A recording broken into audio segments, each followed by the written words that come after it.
Sa Angeles City, Pampanga, 5 magkakapatid ang humakot sa pinakamatataas na parangal sa kanilang paaralan. Taon-taon kasi nagtatapos na valedictorian at salutatorian sa high school ang magkakapatid. Unang nagtapos na valedictorian noong 2013 ang panganay na si Maria Celine Isabel. Sinundan naman noong 2014 ang kapatid na si George na salutatorian. At mula noong 2015 hanggang ngayong taon, magkakasunod ding nagtapos na valedictorian sina Maria Nicole, Marie Therese at Maria Cristina. Sa ilang taon na pagpupursige ng magkakapatid, umabot na ang kanilang mga medalya sa mahigit 400. Ayon sa magkakapatid, dedikasyon sa pag-aaral ang susi sa kanilang tagumpay. Ngayon, 3 sa kanila ay nag-aaral na ng kolehiyo sa Maynila. Lubos naman ang suporta ng kanilang ama na isang OFW at inang housewife sa magkakapatid. Napakahalaga ng may maraming time sa mga anak.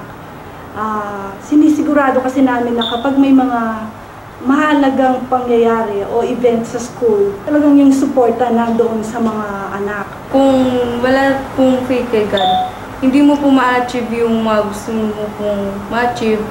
Tapos po, sipag at tiyaga.